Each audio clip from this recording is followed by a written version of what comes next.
북한이 또 도발한 지 이틀 만에 또 도발했습니다. 미사일을요. 그러니까 25일 날 쏘고 어제 단거리 탄도미사일을 2개를 쐈습니다. 그래서 1월에만 6번 도발을 했어요. 자, 그래서 북한이 그저께는 장거리 순항미사일을 쏘고 이번에는 탄도미사일을 쐈습니다. 1월 달에 쏜 것 중에 자, 이번에는 이제 탄도미사일을 쐈다는 거죠. 자, 그래서 가장 낮게 탄도미사일을 쐈대요. 요 근래 쏜 것 중에요. 그래서 낮게 쐈다라는 거는 북한이 사실상 실전에 가깝게 쐈다라는 걸 의미합니다.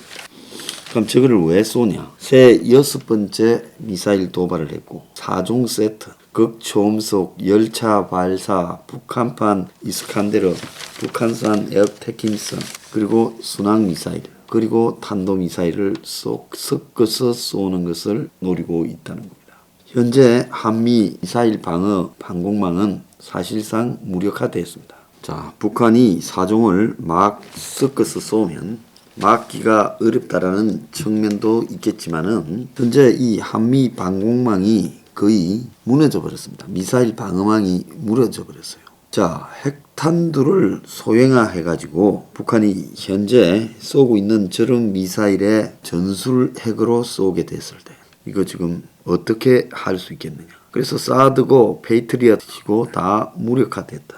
자, 그런데 북한이 저렇게 하는 이유가 어디에 있나를 봐야 됩니다. 제가 볼 때는 대선용입니다. 명백하게 대선용이다. 대선을 겨냥해서 북한이 1월 달에 역대 최다 도발을 했습니다. 2월 달에는 또 다른 형태의 도발을 할 가능성이 매우 높다고 봅니다. 북한으로서는 미국에 대해서 거의 북한하고의 관계에서 형식적인 틀로 상투적으로 대하고 있는 미국. 지금 여기저기에 대만이고 우크라이나고 골치 아픈 일이 많은데 북한 문제는 미국이 말려들기 싫어합니다. 북한은 꿩 먹고 알 먹고로 한국의 대선에 영향을 미치면서 미국에 대해서도 완전히 극단적인 압박 작전으로 들어갈 거라는 거죠. 러시아가 중국의 베이징 올림픽이 있는데도 불구하고 신경 안 쓰고 지금 우크라이나를 4달쯤 치려고 합니다. 북한이 중국의 베이징에 신경 안 쓰고 도발의 강도를 높여가고 있습니다. 자, 그런데 북한이 미사일을 쐈지만 한국 정부가 다시 유감이라는 표현만 하고 특별하게 입장을 표명하지를 않았어요. 그래서 북한이 낮은 짧은 탄도미사일을 싼 거는 그 낮게 싼 거는 결국은 이 낮게 싼 이 탄도미사일이 결국 한국으로 우리가 이런 것들을 지금 다른 미사일을 쏠 때 섞어서 쏘면 너네들은 막지 못할 거다. 거기에 핵탄두가 있으면 너네들은 끝이다. 이런 협박용으로 쏜 거죠.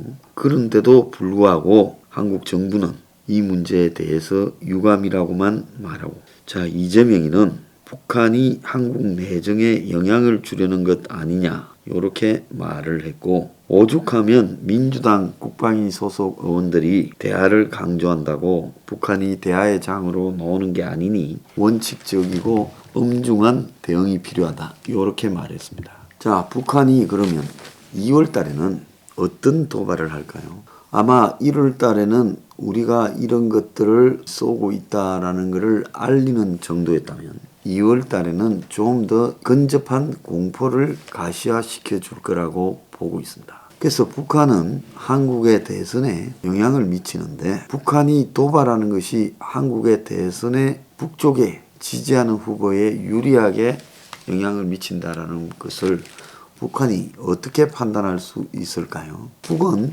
그동안 수차례 북한의 도발에 대해서 남한 측의 여론이 어떻게 돌아가는가에 대해서 테스트를 해왔을 거라고 봅니다.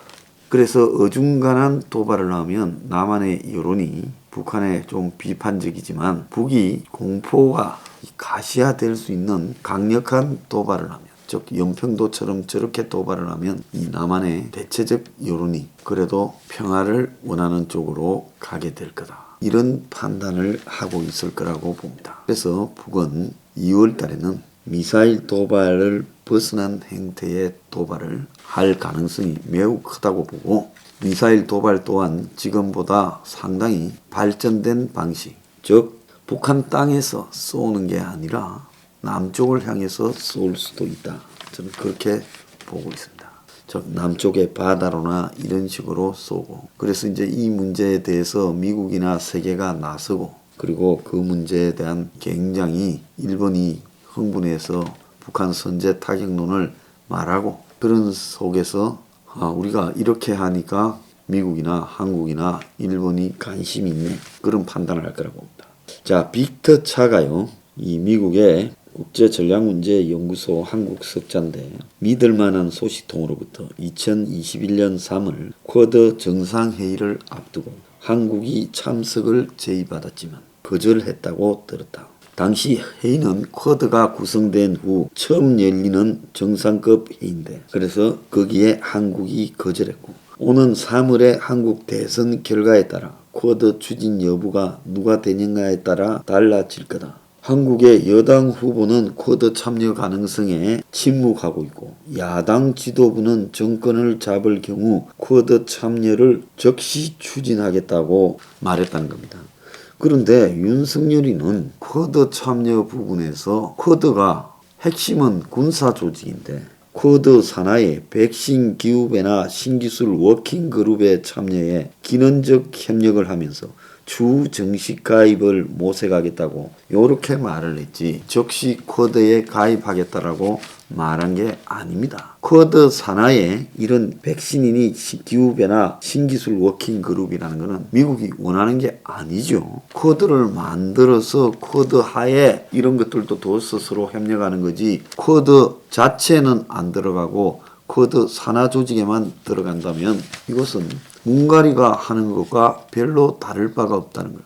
그래서 제가 윤석열이가 왜 이렇게 애매한 소리를 하는가. 그래서 쿼드 문제에 대해서 그야말로 문정권에서도 한때 쿼드 산하 기구에 들어가려고도 했습니다. 그럼 보수 후보라면 당연히 쿼드의 정식 가맹국으로 들어가야지. 쿼드 산하 백신 기후변화 신기술 워킹그룹에 들어가고 나중에 쿼드 가입을 모색한다? 이게 말이 되는 이야기예요. 한국에서 이 보수 진영에서 윤석열이가 왜 이런 말을 했는가에 대해서 따지는 사람이 하나 없어요. 지난번에 보면 비핵화를 시작하면서 평화협정을 시작하고, 그리고 북한에 대한 막대한 지원을 고려하겠다고 한 것도 똑같이 이상한 부분이에요. 그래서 말을 윤석열이 일부러 애매하게 하면서 문정권의 대북 입장에서 크게 벗어나지 않겠다라는 것을 보여주려고 저러는 거 아니냐.